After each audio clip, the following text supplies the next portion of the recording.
The game was also in deep trouble, like the gameplay was not working at all.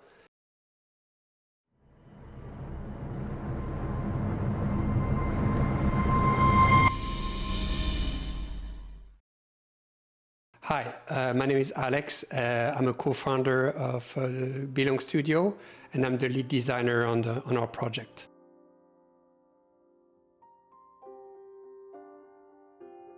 I'm a design nerd. I have a lot of experience in systems and multiplayer, and also a lot of experience coaching, mentoring people in a team. I built a lot of team and a lot of system-driven games.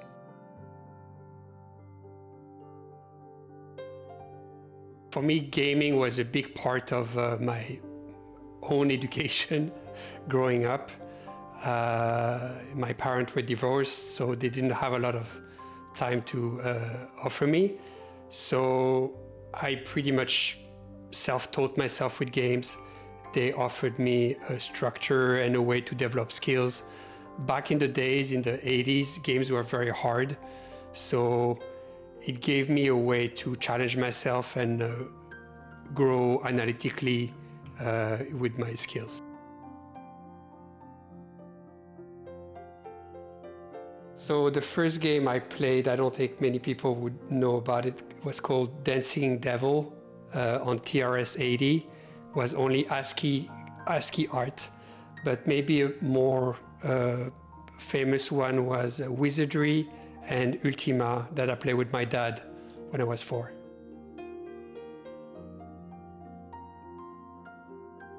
Yeah, so I remember it was in the summer. I was spending time with my grandparents at the country house. I was maybe 8, and I made an upgraded version of battleships where you had an economy system, and you would build a base, you would build like shipyards, you would build ships, you would customize them with turrets and hulls and all this.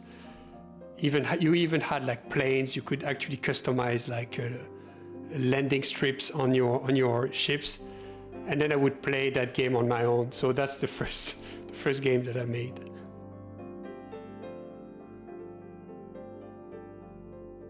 Yeah, the first game I worked on was in 2000. It was a game called Planet of the Apes that was on the PS1. I was a level designer there. I was putting boxes on the ground for the character to make sound when he would step on the different types of ground, like grass sounds, gravel sound. That was my first game.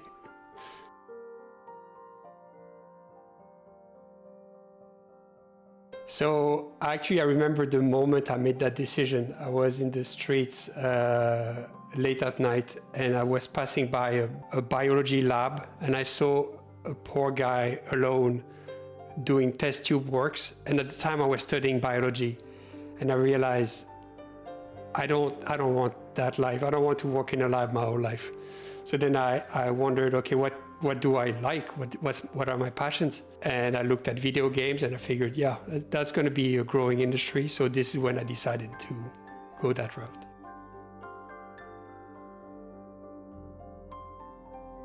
So when I joined Ubisoft in 2005, we were working on Far Cry Instinct, so the port of or the reboot of the franchise on the first Xbox, which was an incredible challenge, working with Laurent, actually shipping the game. And it was a great memory because at the time at Ubisoft, all of a sudden you had a lot of leeway to be more thoughtful about the game, to have a creative intention. And so all of a sudden it was like a new scale of game making. The other one was at Relic, shipping Space Marine. The game was also in deep trouble, like the gameplay was not working at all. 3 months before shipping the game, we were able to put in place, changed completely the system. And it was a big risk, but it was an informed risk, and it worked, and it allowed the game to succeed and to go on to a sequel nowadays with another team. So that was also pretty exciting.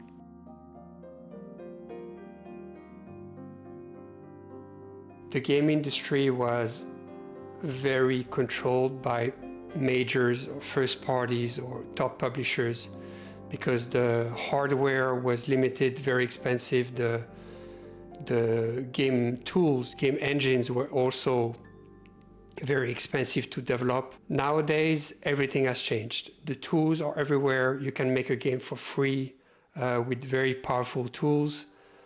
You have communities of developers that share a lot of information. Now you can have your own agenda as long as you find the audience that your ideas resonate with. A lot of different innovative games can be made because the budgets can be lower if you target your experience very well. And if you find your audience and if you understand what they really want and also communicate with them, you can really make a game that is innovative. So I think it's a way more exciting time to be making games right now.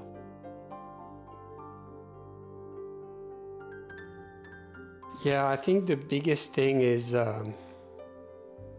to be able to make the difference between the pleasure you get as a player and the pleasure you get to make games, which is actually very, very different. I'm not so much focused on games anymore. I'm not really looking at games as a player as much, but to be able to find your motivation in learning how to make games rather than just the motivation of playing games.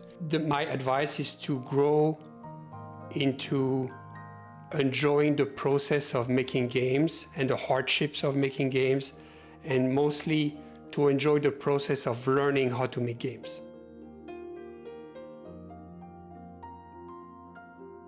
For me, it's mostly competitive games like Street Fighter, Quake, StarCraft. To me, these games are like chess games that you can play pretty much your whole life and keep getting better. More recently, I've been very interested in online games, competitive games, but also the trend of survivor games, roguelike games, very systemic games. Yeah.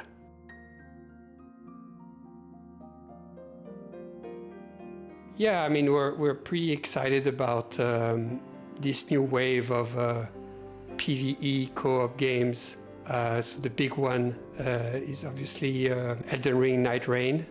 That's a big one. That's the one we're looking for right now.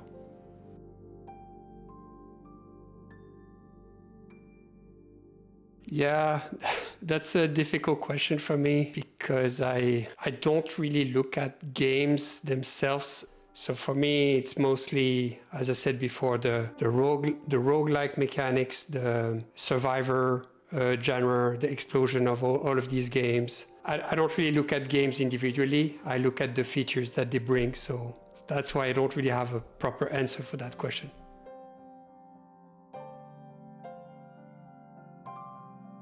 Yeah, I mean, at the time you had to carry your computer, carry your big screen.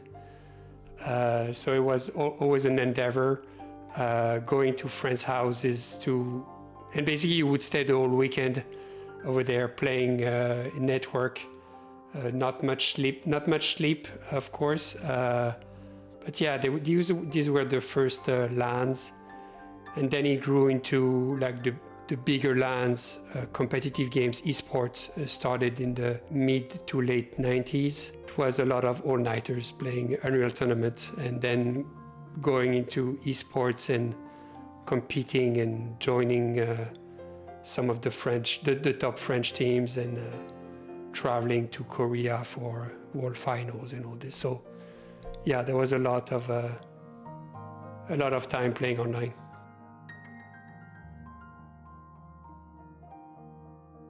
Yes, I like to dance, I like to DJ, and also I still compete with video games. I make a lot of challenge videos for Kingdom Rush. That's what I spend my time with. Thank you for joining me today for this video. Let me know if you have any questions about the content, And don't forget to join the Discord if you want to join the community and hear more updates. And also stay tuned for upcoming videos about Laurent's introduction and also the introduction about our game to get more details. Thanks a lot and see you soon.